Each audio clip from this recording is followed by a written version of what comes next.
also named Kison Patel, CEO and founder of DealRoom, host of the M&A Science podcast, coffee. I like my oat milk lattes. People of Earth, we're back for another MLOps community podcast. I'm your host, Demetrios. Today we're talking all M&A. We are also talking about the product lifecycle and the inception of where and how you can validate injecting AI into your already fairly mature product. Let's get into this conversation.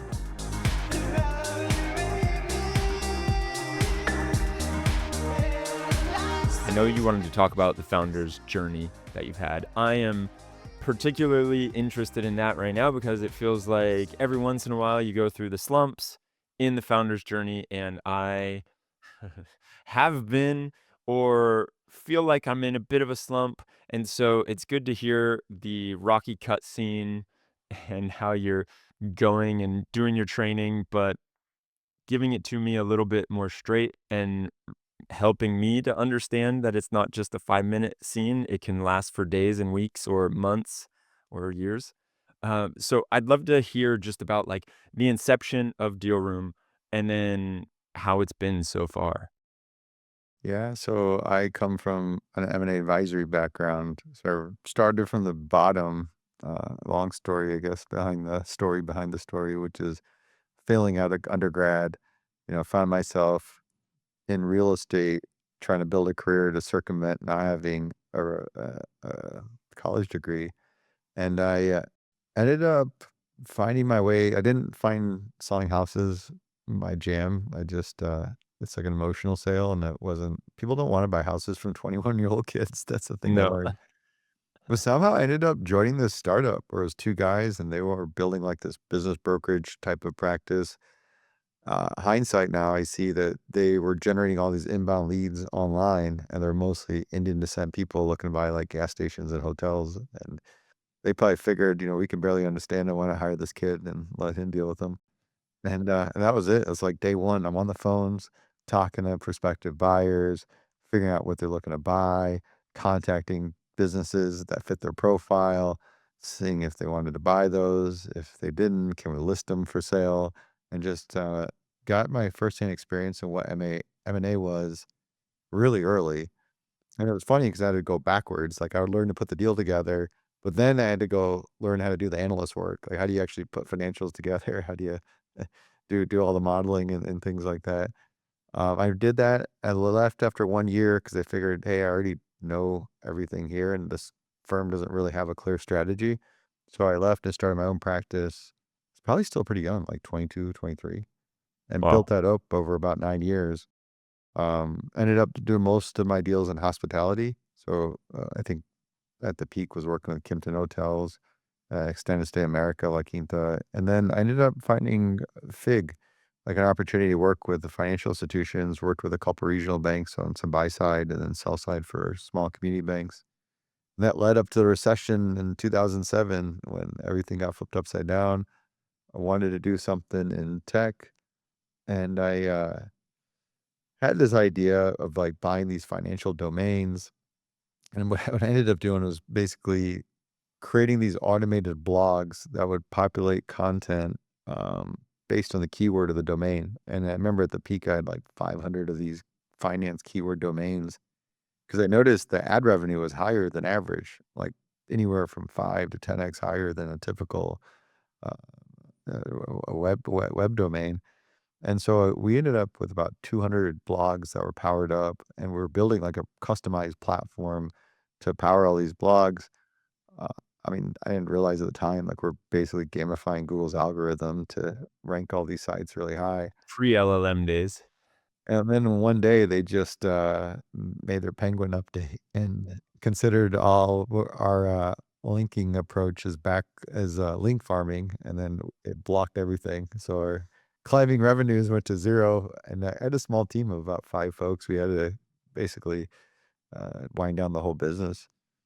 And the one thing from that experience was the first time I was working with software engineers. I was really intrigued how they were using Jira to manage developing our software platform. And that led to this inspiration of why not build a project management tool for M&A. That's what got the idea to start DealRoom in 2012. So Jira for M&A because every software developer loves Jira, but That's and a probably better way to frame it. I should probably use that. yeah. Explain what you do. But the fascinating thing here that I really like is taking something that could be done in a spreadsheet, right? Or that is traditionally done in a spreadsheet and just giving it something beautiful and helping folks along on their journey as opposed to you need to have this knowledge and figure it out from the spreadsheet.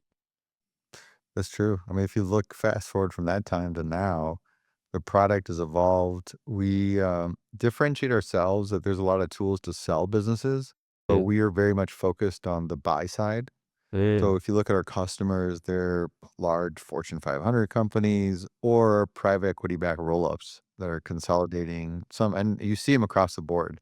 You see like HVAC, service businesses, wealth management, accounting, private schools, you name it, managed service providers. There's just a lot of consolidation with those smaller fragmented industries.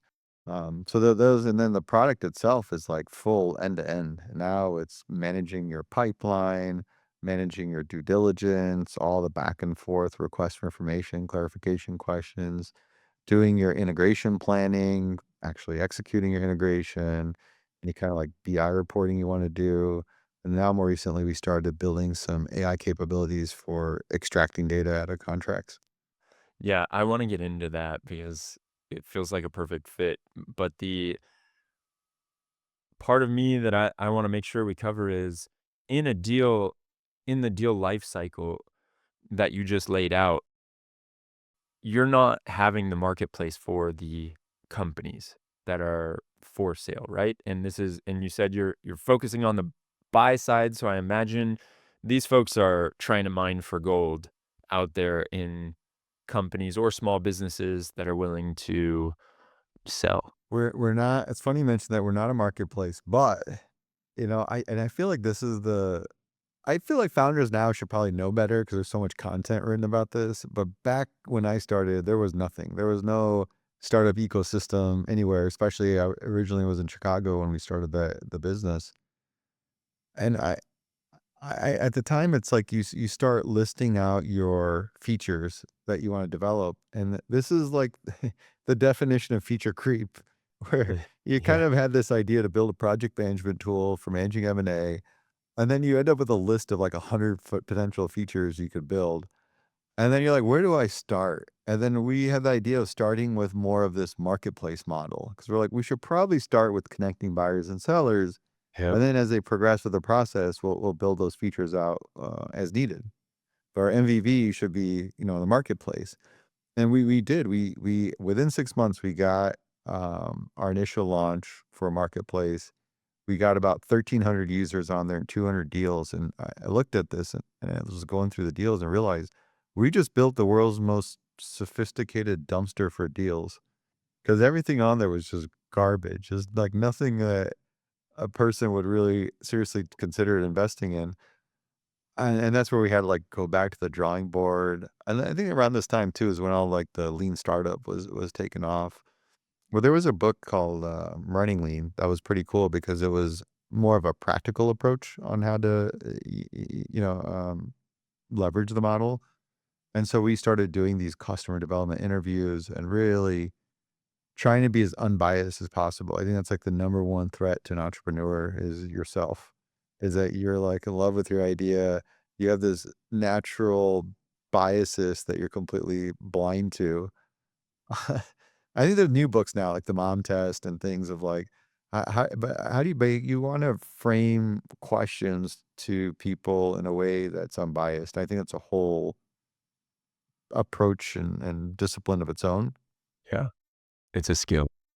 And then it's just doing that, like doing the reps, because there's so many entrepreneurs skip it. They just wanna hurry up and start building something and get to market fast. But I honestly think this is the most valuable step in the entrepreneurial journey is validating that you're solving the right problem. Mm. And I think we've done this and we continue doing this, right? This is like now in our R&D, it's instilled. We have any new ideas of what we're trying to build for. would go through the same process. And I've seen it where if you do this right, you can actually find more interesting problems to solve than what you originally set out to do. Oh, wow. Because if you just go around at people and you're like, okay, this is a specific cohort of people that I think has this problem. I want to go solve it. But if you're remove that biases and you're literally going to people and saying, hey, what's the biggest challenge you currently have doing X? You know, whatever it is. What's the biggest challenge you have in doing hosting a podcast? Yeah. And then just let people speak up. And then you go through a series of those conversations and look for patterns. But that's I think if you do it right, you can more times than not actually find some more interesting problems to solve. Then you go through the whole exercise, like, okay, one, do you try to steer them to the problem that you're going to address? Because if that doesn't happen naturally, that's one clue. And then when you do start bringing up and listing these problems, how do you weight them? Is it a paper cut problem or is this like a severed, hemorrhaging thing you really got to solve? That's what I was gonna ask, because that's where I tend to struggle is I'm full of ideas and full of cool things that I wanna build, but then at the end of the day, figuring out which one is going to be the one that I focus on for the next 3 to 6 months or rest of my life, depending on how successful it is, right? That's where I will get caught up because it's like in that analysis paralysis of, "Is this actually going to be worth it if I put my time into it?" And I have a few friends that have told me like, "Well, look, man, you can quickly test, try and get signals, and then see if there's something there, and if not, it's not like you are that invested in it, so go on to the next one." Yeah, I would agree with that. Um, the testing part's really important. And I think just the conversations I found the most valuable. I feel like some people are afraid to talk to people and they end up doing these highly quantitative approaches and they send surveys out and things like that. And it's like terrible. You get a weird bias there because people that take the time to answer those are already Yeah. probably not Yeah, cool. the different level. Or even I've seen folks that will use LLMs as their way to do this type of research, and it's cool for some, but it's definitely not equal to getting on a call with a prospective client. I can help. It could definitely help you guide you where it's Yeah. like we do it. I'll use it to tee up questions. I'm doing one right now for our next set of AI features, and where I'm using AI to help really generate the question flow. And especially, it'll give you too many, and then you got to go back and say, all right, like let's really prioritize this because I want to get down to about 3 or 5 key questions because the goal is to make it conversational. Like, that's where you get more of the interesting insights is it's conversational because you wanna peel back layers. And if you just kind of, like, tactically ask question after question after question, 1, it sucks for the other person, but then it's, like, too high level. The interesting insights are sort of like when you start getting some real understanding, like, why is that? Like, why is that that kind of the cliche thing, right? You ask why 5 times, and you'll really get to some clear root cause of all this stuff. That's more of the important thing to have in those conversations. Um, I also think that when you reach out to people, because if you can reach out to people cold and you're like, "Hey, I'm trying to solve for this problem and wanted to get your feedback," your experience and perspective would be really helpful. Just the response rate's probably an early indicator if you're solving something interesting or not. You reach out to 100 people and nobody responded. It's like, okay, maybe there's something there. Yeah. Rethink that. Try to see if we can amplify it a little bit and see. But what, you should be able to get some conversations. And I think that's like the most valuable thing. Get skipped all the time, or just taken lightly. You have like 5 or 6 conversations. I think a better target's like 40 because then you can really identify some patterns, but also cover multiple cohorts of different prospects that you would tap into, and you might find like the original customer base you set out for isn't the right one or isn't the one that really experiences the pain that you thought they did.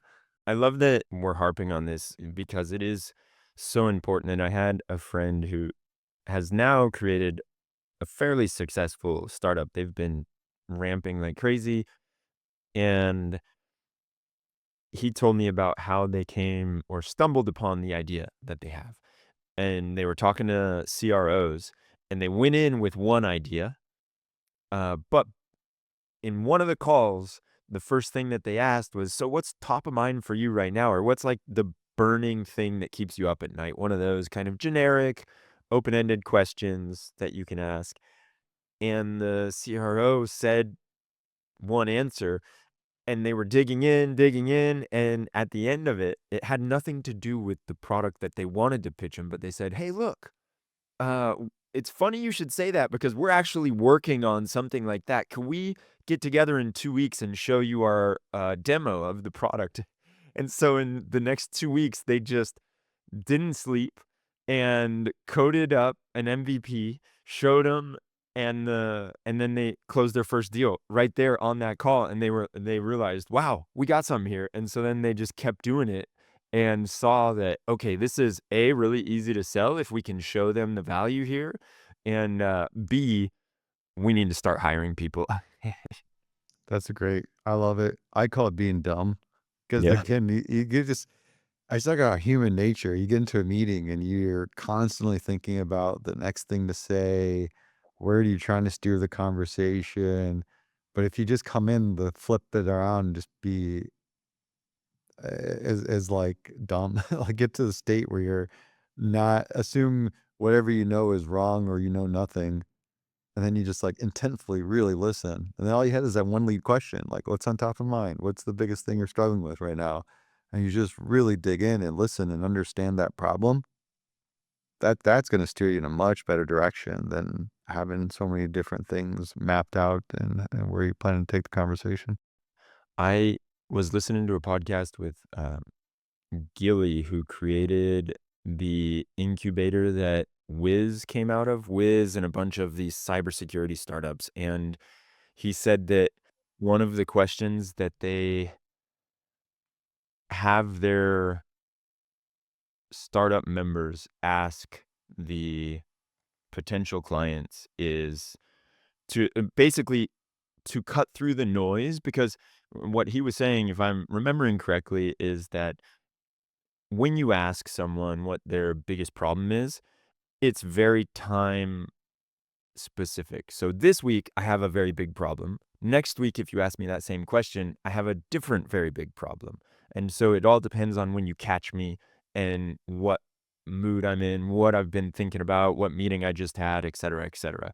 And so he was saying there were a few questions that he likes to have his startup founders ask, which is something along the lines of, if you could rip out any one piece of technology right now, which one would you rip out? And the other piece was, if you had to lose one piece of technology, but you would cry because you had to lose it, which piece of technology would that be? And so it's kind of getting outside of the box of, hey, what's on your mind? Yeah, I actually like that approach a lot. Um, I don't know why. I feel like both of them would be like Gmail. It's oh, plot twist. The same answer to the same question, or the different questions, the biggest pain and the biggest joy. Yeah, so, I mean, I wanna talk a little bit about how you've been creating these AI features, because I think that flows in perfectly here, and it is very related to going out, and I'm sure you went and talked to folks to try and figure out, "Okay, out of the million ways that we could put AI into our product, how and what's going to serve our customers the best?" Yeah, so I started this journey last year. Um, and I got to tell you, like, this big thing I learned is when you have a company that's more mature, because we're about 50 people in the company now, Uh-huh. that same playbook of when you're a company of like 2 to 5 does not work the same way. In fact, I'm still learning that. If anybody listening has some tips for me, because that's one thing that'll unfold in this sort of journey. But the beginning part starts off really similar. I think at the time I had about 4 different hypotheses on where AI would play well when it comes to mergers and acquisitions, specifically on the buy side when you go acquire a company. And I remember starting from talking to existing customers, saying, "Hey, we got this AI stuff." And I remember I talked to a handful outside of it as well because they can get access to prospective customers and wanted their take as well. Um, and what ended up was we quantified the value was actually what drew people in was the use cases where there was really clear value. And the number one thing that we found was people wanted to save legal expenses. Uh-huh. So we kind of went through all these ideas and we ended up really focusing on contract analysis. Specifically, we started with just extraction. That if you're going to go buy a company, every single company has a ton of employment contracts. They have a ton of customer contracts. And they have a ton of vendor contracts. And to sit there and go through them and mine for information, because like, for example, the first thing, if I'm looking at a deal, I want to know it's in their customer agreements if there's a change of control provision, right? If we're going to buy this company and they have 500 customers, and I find out every single one of them has a right to terminate the contract, that's a huge risk item. And then I'm going to have to go to the seller and say, all right, before we close, like we need to address that. Yeah. Because I can't buy a company where I don't know if we're going to have customers who they all have the right to cancel their contract. Now, normally you'd have somebody like a junior legal person that would sit there and they would open up each document and do a control F and look for change of control. And they just keep doing that over and over. And you spend quite a bit of money just doing that extraction. And usually there's a handful of key things you're trying to get in all those sets of contracts. You might have a set of leases and you want to know what the assignment provisions are. Consent comes up in a lot of agreements. You have to notify people about the transaction happening. And this AI just does such a good job of, taking basically unstructured data and structuring it. And to be able to do that on a whole set or series of these very similar documents and sort of identify what's unique about it and come back to you and give you an analysis that explains all the different things that picked up. That we found just resonated so well. And then I think that was like why we gravitated towards it. It's sort of the value of solving that problem. It was very easy to correlate to an invoice. Did you have a preconceived notion of, oh, well, normally lawyer fees or legal fees can be up to 5% of the deal or X percent or 25K, 100K, depending on how big the deal is? No, no. I was not thinking about that at all. I'm like the founder, visionary, thinking of stuff that'd be cool. Like it'd be so cool if AI could automate, this part of the deal. If AI could help with this sort of planning stuff and help you Nobody cared about that. all this stuff, right? You think of cool stuff, but then when you sit there and talk to these people, you're like, wait a minute, they just care about saving a buck here and there. And if you like go back at everything, you're like, well, this would actually save you the most money. So that's where we ended up putting our focus, and it was a good bet. Like, that bet worked out really well. Like, it's great capability, but and now if I look at this year, so this kinda goes back to dealing with the mature team, because there's a point when you move through that process, and you realize you can't do things the same way you did before. Like, just prototyping and prototyping you can still do because you can work with a designer and get some mock-ups and get feedback, right? You should do that. Um, but there's like a mature team, so it's gotta get handed off back to them, and it kinda goes through their whole cycle, before you might not even have a Q&A cycle. Now you got, like, all these different steps that they're there, and then you'll find yourself, like, breaking more things than so then you Has to kind of go like on Jira. what's that? Yeah. It has to get put on Jira. You gotta yeah, so I gotta that was the point I realized, like, okay, I gotta step back, I'll step back and, there's other things to work on in the business, so but I think this is an interesting thing. I stepped back and 6 months or so goes by, and I realized, like, there wasn't a lot of progress in that initial feature set we created. People use it, but it just didn't mature or evolve. When, like, you look at AI in general, it's, like, evolved really quickly.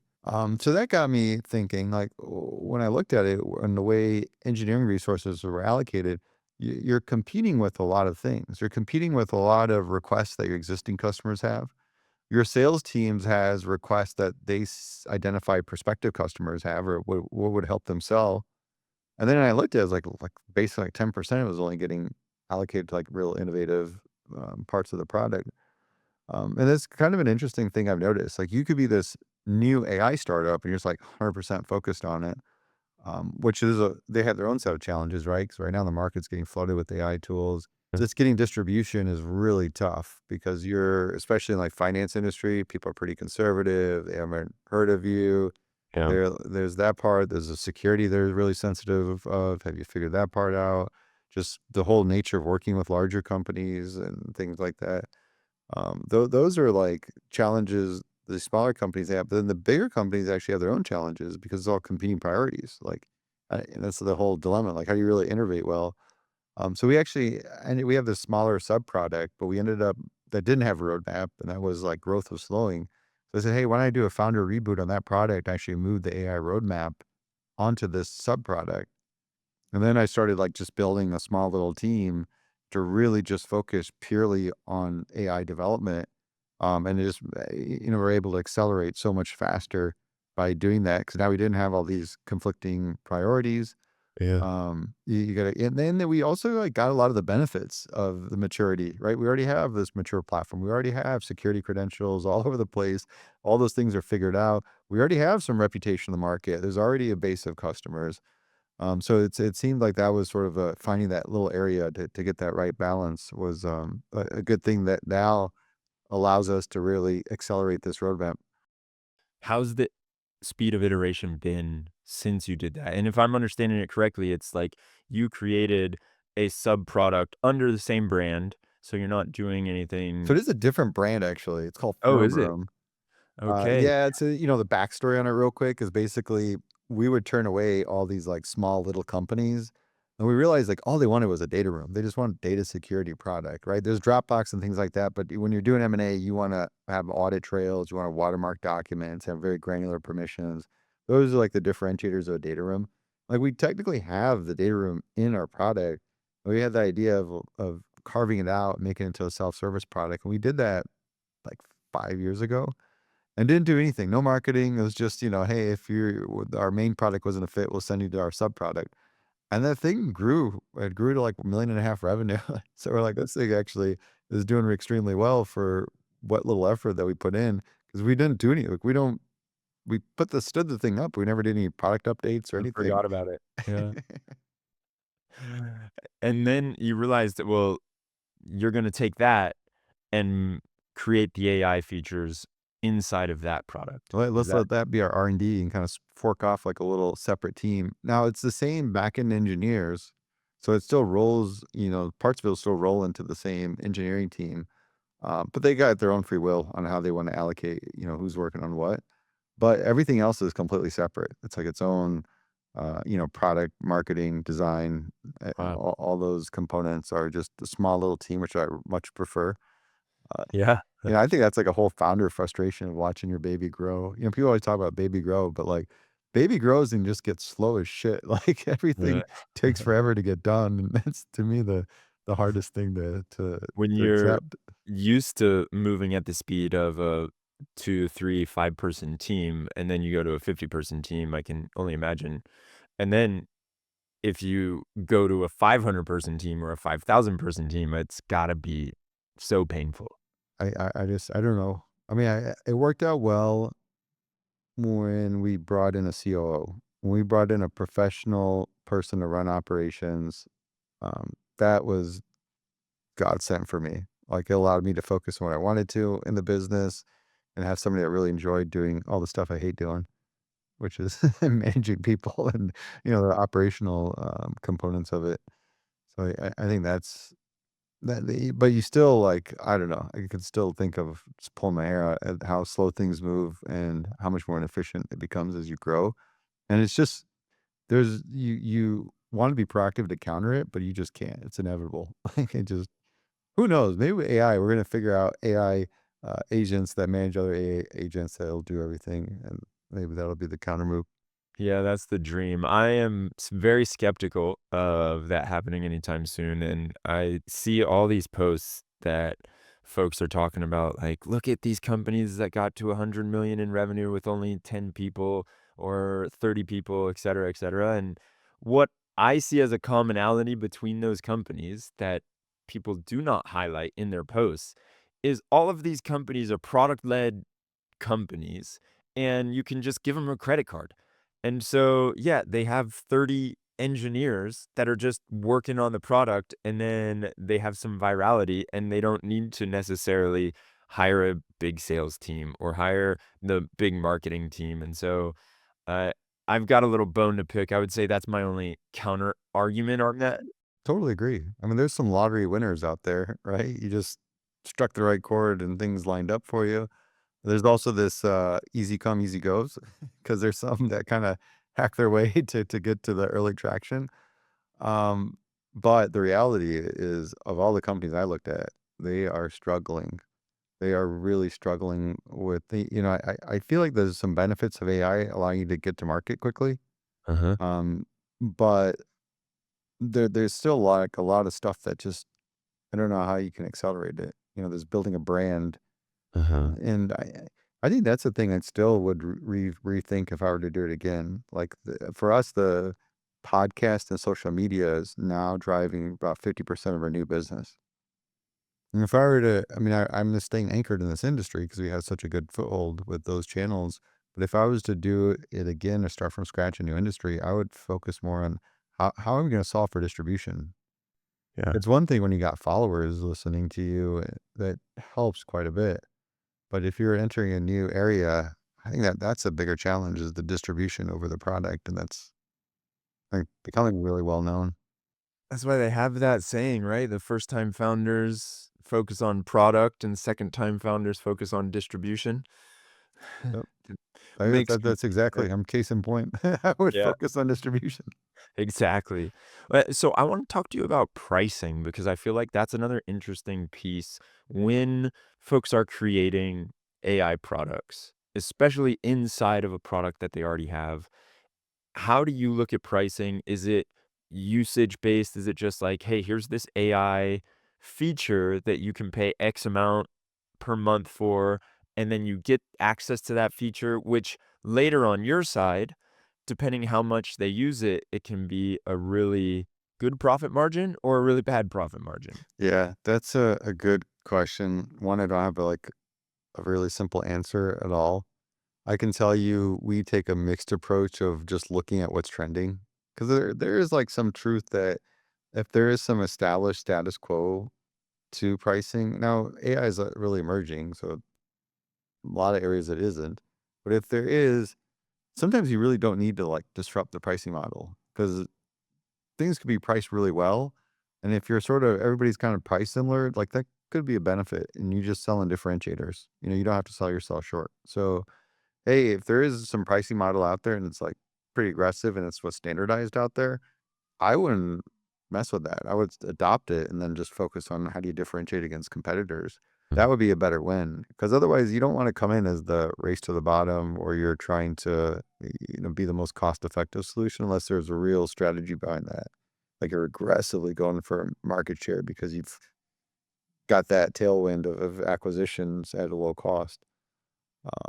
The other thing I think that we're realizing is when you have a certain pricing model, it makes it more if you have a pricing model that's unique, like in the data room, you tend to charge by data. Yeah. It complicates things because if you're looking at just AI products and that's all they're billing for is this particular AI service, when you have a core product that's already existing with a certain pricing model, you can't just slap it in another, say, hey, we had this new AI capability and we're just going to charge for it because they charge for it that way. That exponentially complicates your pricing. Exactly. So I think that's like where our struggle comes in. It's like, whoa, how do you figure that? So now for us, it's like we're actually looking to simplify it where it fits in that same pricing model, where it's a bit more modularized, right? You're paying for a bucket of data for X amount per month. You're paying for what do we have? Additional services. You may have extra rooms that you pay X amount for monthly. You may have some tier for better support you're paying X amount monthly for. Now, like AI capability becomes that. It's more of like a flat monthly fee. Yeah. But then yeah, your engineers will come raise a concern. Hey, by the way, if somebody runs this prompt on this 300-page contract here, it's gonna cost like so much dollars. And if they keep doing that for so many of them, we might lose money on this. And that's where it gets interesting because people don't like the complicated things. And I've noticed that with some of the companies where they've tried to do the per credit or per consumption based. Mhm. I think it works at some level with like middleware, right? Or Amazon, we're just paying for our usage. But some where you might be dealing directly with end user, they don't like it. They're used to their ChatGPT, which lets them prompt all day, and you know, It's $20 a month or 200 depending on what tier you have. Yeah, that's what I'm always thinking about because you bring up a really good point on the complexity, and then sometimes I imagine if you're trying to sell this for the deal room, for example, this product-led product, and so I imagine it's just you swipe a credit card or you pick your tier and then boom, you're in. If all of a sudden you're like, well, if you have 2 terabytes of data, then if you want that AI feature, it's gonna be this much, or we'll give you X amount of credits, and we are assuming that you're gonna use it this much, so that should be it just is like, wow, can I just have a simple solution that I say, all right, it's an extra 10, $20, cool, for this AI feature. I need it. Let's try it, or maybe not.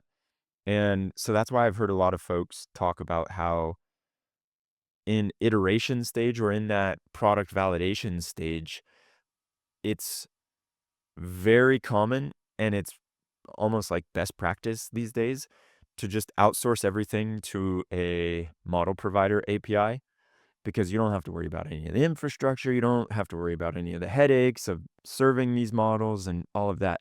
Once you've validated it though, and you see people are using it and you see how much it's costing you, then you can say, all right, we should probably bring this in house, or we should at least look at how we can drastically reduce costs. Can we use the smaller model and still get similar results? Can we try to do things that are not necessarily just pinging the API? and when you were describing that, I was thinking because we have two products, right? DealRoom is sales led, and then Firm Room is product led. And you think about pricing so differently between those two products because sales led, it's literally sales led. Like, go Yeah. let the sellers figure that out, and they will. They'll come back and they just try to sell different ways, and they will sell for a much higher rate. They can sell AI on credit. They can do all kinds of things. They can sell it, and that's what they do is they actually have they end up with tiers of credit with so many whatever it is. I don't know if it's either documents. I think it's by the document. And so they bucket it that way, and then they do get a good price for it. But then when it's self-service, the same model doesn't work at all, because yeah, you're gonna get sticker shock, and it's, but and 2, people, the way we made it work is just, like, very transparent, very simple pricing. 'Cause I think that's the frustration point we notice in the industry. All our competitors have, like, all these hidden fees and things like that, and that's actually where they make a lot of their money off of. Um, so we're trying to as part of it, how do we serve the customer best? And it was eliminating the surprises.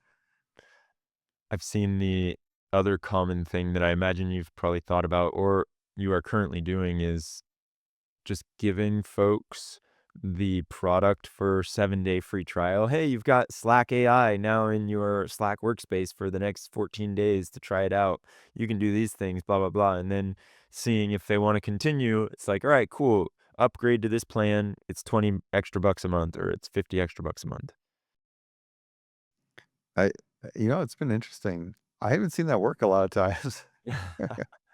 Yeah, that's why I'm asking you because I personally, when I get that, I'm just like, "Get the fuck out of here, AI. What are you doing? Like, I don't want this right now. If I want it, I'm gonna go and find a way to use it, but not necessarily like shoehorning it into random products that I wouldn't really associate with AI giving me that much of a extra boost." So, sometimes it's that it's like when I'm scrolling Instagram, I don't wanna be thinking about work stuff. Isn't it funny how, like, our behavior, like, our user behavior has shifted? Because like, I remember being, like 15, 20 years ago, like, I would try just new shiny things to try new shiny things because there wasn't a lot of new shiny things out there. Now you fast forward today with all the cutting edge AI, which you think would like, "Oh, wow, this is all game changer technology," but we're just so inundated with all these new shining things in our inbox, like, it's out of control, that even from the brands that we trust that are pushing the new shiny things, like, we're still like, "Nah." Like, at this point, it's gotta be something that I want, like, I realize it. There's this real, aha moment of, like, Yeah. how I'm gonna benefit and get value from that, which I think is, like, so much harder to reach nowadays. It goes back to what we were saying where you have to talk to folks and see what it is that they want so that you can hopefully get in front of somebody that also has that same pain and they go, "Oh, cool. I was looking for something like this." As opposed to a lot of times, and maybe it's the way that it is messaged or maybe it's the way that it is put in front of me. It's just like, I don't really care about this AI feature for some random app that I use. Yeah, I think that's like such a true thing, like it is. The other thing that I wanted to ask you about was in the AI development journey of these new features uh for DealRoom and it's the other one is Firm room. Firm Room. Okay, cool. The process of building a team, what did that look like? Because I'm fascinated by how a lot of ML engineers have now become AI engineers and how if you look at the job postings of AI engineers, it's basically like, oh, that's just a data scientist, or oh, that is a ML engineer, like a platform engineer. And all right, that is so AI engineer encompasses this whole world of what these old job titles were. Maybe it's a full stack developer that knows how to prompt a little bit. Maybe it is, I saw one today where it was like machine learning systems, and basically it was a data visualization job posting, but they were calling it this whole complex term. And so, as you went and you said, all right, we want to build AI capabilities, what team did you assemble? I worked directly with our VP of engineering and let him figure all that out because I know that's what's gonna happen. It's gonna become messier and more confusing, and, I'll take, design discipline as an example. 'Cause again, like, when we started this company back in 2012, I mean, just to find a UI designer was a unique thing. Like, that was extremely hard to find a UI designer, somebody who just designs interface. Yeah. And I remember that, like, just going through all this effort to find somebody. And now if you look at, like, this design discipline, it's all over the place. Like, there's just so many different facets of just the UX part, UI, and it's still, yeah, they use the term product in there, and it's just a lot more fragmented and confusing. Um, and so you gotta dig in and just figure out, like, what do you actually need? Like, really understand what are your specific requirements, and then what are people really good at? I think that's, like I think that's the part of it too. It's like you gotta still write your good posts to make it clear, like, what do you actually need? Because I can see the fault of the business itself too, because we don't write good job descriptions. You put stuff out there and it's just you're asking for, like, every skill in the world that, you expect the person to do. But I think if it's you sort of use more of that narrative of, like, pulling them into the problem you're trying to solve and what do you need? Like, what are the skills you need? And that's sort of really clear of, like, what do you prioritize the most of? I think that's the thing I've noticed more recently when we had to hire the designer for our work. I knew the thing we lacked on the past project when we used in-house resource was the UX side of it. Now with that, we had an opportunity to bring somebody new in. That was like the area we wanted to emphasize, but it was also like striking the right balance. Like, we didn't want somebody that's just so strong on UX, but not so much on the actual UI design. That that's tough too, because you get somebody like that, and they're like maybe a little too much of a true UX architect that they just sit there in wireframes for till end of time. It reminds me of basically building any team, you're trying to figure out, all right, if it's a football team or if it is your engineering team or if it is a DevRel team even, you're figuring out, okay, what qualities are we looking for? And I really appreciate how you break that down and say, this is the goal that we're trying to accomplish. Where we had a bit of a hole or there was a vacuum is in this specific spot. It's our wide receiver, it's our striker in football, depending on which side of the pond you're on. It's our content creator for the DevRel team, whatever it may be. And then you figure out that culture fit and you figure out like we have to make sure that they have a little bit of crossover so they can still be in the team and on the team and contribute back to the greater goal as opposed to just off on their own in this little igloo. There's a lot when you look at a business grows around the culture component because you got to define it, especially the bigger you get. It's just got to be very well defined to attract the right talent. I think there's a lot of leadership stuff too that's interesting to see how companies mature very differently. I think for us, like I had struggled with it a lot in the beginning, so I started reading leadership books and found that they are actually helpful in learning leadership. It's I actually learned more from organizational psychology books. Oh, And then you kind interesting. of understand like what makes for the high performing work environment. I remember there's like three key elements. It was like a strong communication framework where everybody feels their voice is heard. Right? And then two was acknowledging or recognizing achievements. They just take the time. People put in the effort. They want that's a huge thing that people want to feel valued for the work they contribute or the work is being valued. And then the third was like creating an environment where people feel they work amongst friends. Uh-huh. They're really comfortable to have like improv conversations with people and just reach out when they need to. Those are the three things.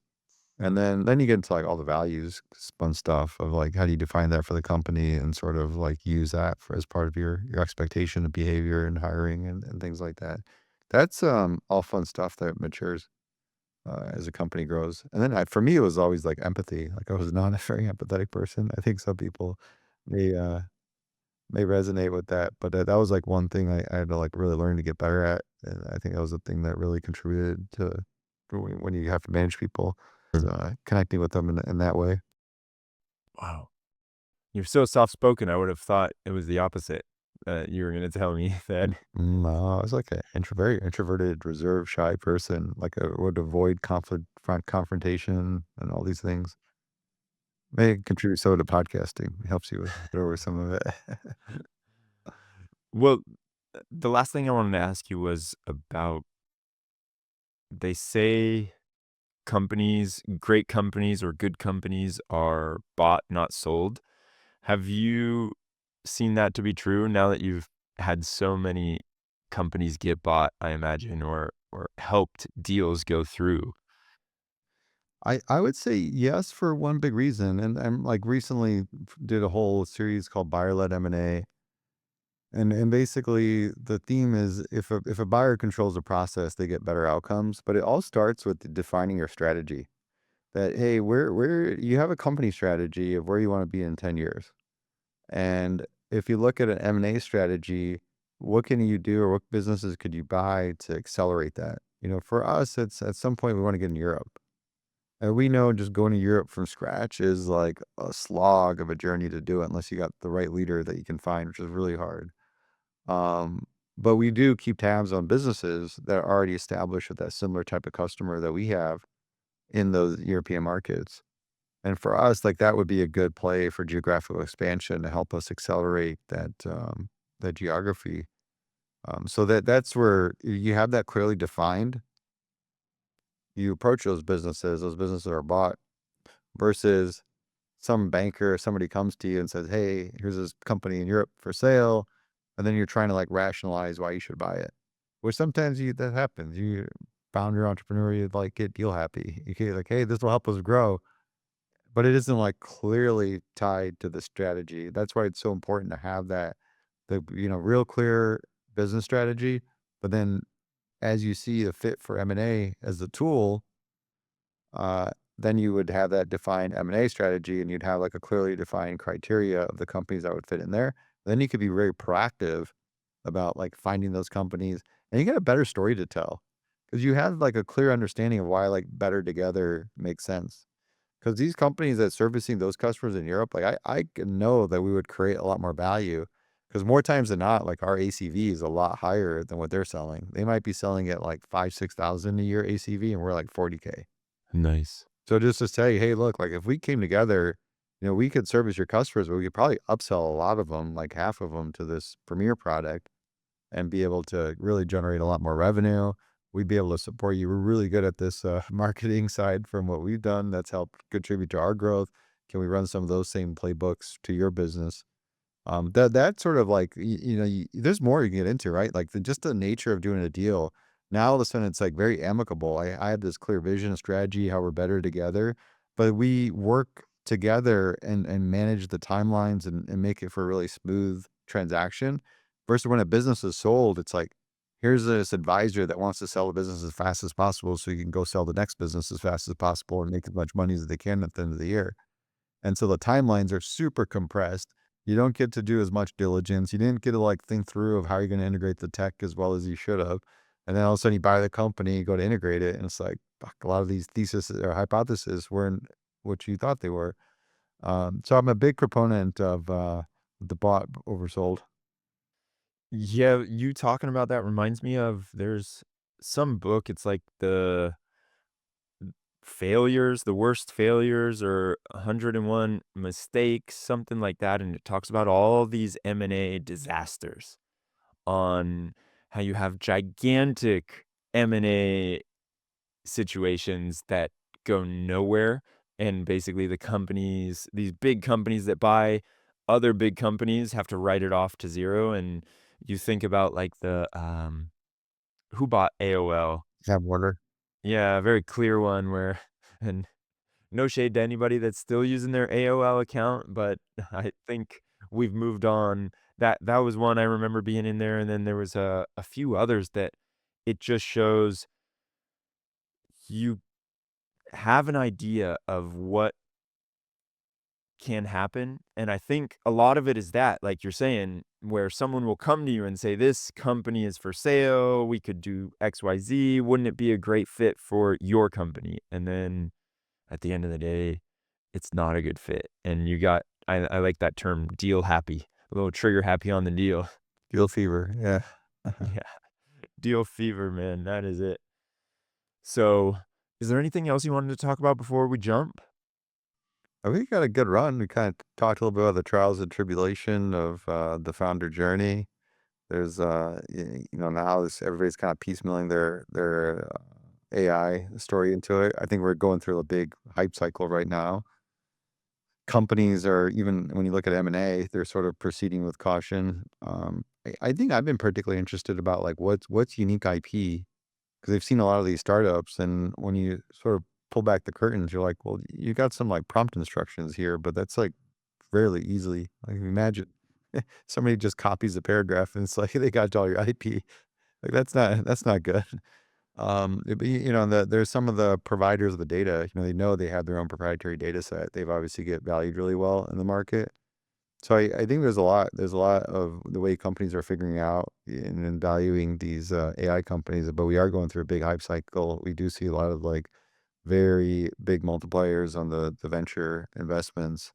But when you look at the acquisition side, like I said, there's a lot of skepticism still there, and you don't see a lot of these AI companies just getting snatched up left and right. I think because of those high valuations of the VCs, like their exit expectations are going to be high. I think you're gonna see few winners and a lot of losers in the coming years, and probably a real correction around how these companies are valued. And you'll probably, like we talked about those different roles of AI engineers, you're probably gonna see the classification of different types of AI technologies, and that they will have their own valuation according to how strong their IP is. Is there a certain subset of software that is getting snatched up left and right these days? Of software? Hmm.